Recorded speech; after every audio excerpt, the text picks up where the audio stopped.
William Gibbs made his dibs by selling the turds of foreign birds was the phrase used by the local Tyntesfield people in 1863 during the construction of the Gibbs family home.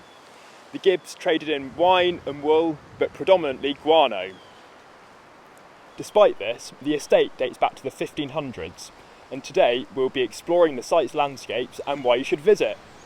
Worrying about the climate is on a lot of our minds, and eco-anxiety affects a lot of us, including me. The overall background stress can feel oppressive and affect us in our daily lives, but we're here to change the conversation. We can appreciate what we currently have to inspire us to protect the future. When dealing with eco-anxiety, everyday stresses can feel overwhelming and taking action can just be too much. On those tough days, getting out in nature can be the best you can do.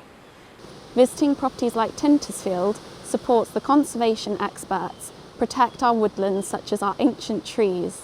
At Tyntesfield there are 14 champion trees and these are the largest of their species. These kinds of trees protect vulnerable and endangered invertebrates and create habitats that are only available on these trees. Taking action by just coming outside in nature, visiting and supporting can be enough.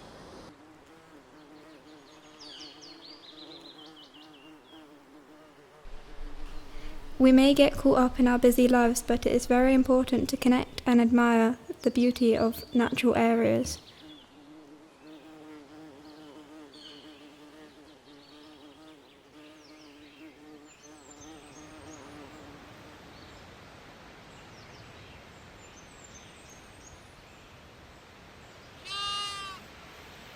Protecting wild landscapes is really important, and that's what they do here at the National Trust.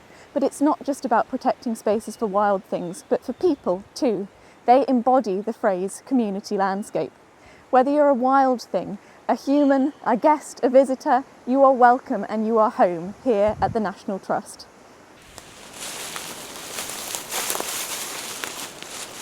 So we think you guys should get out into nature too. Save your mental health.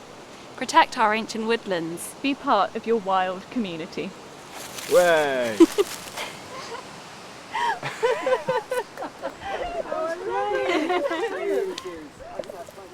A bit parmesan.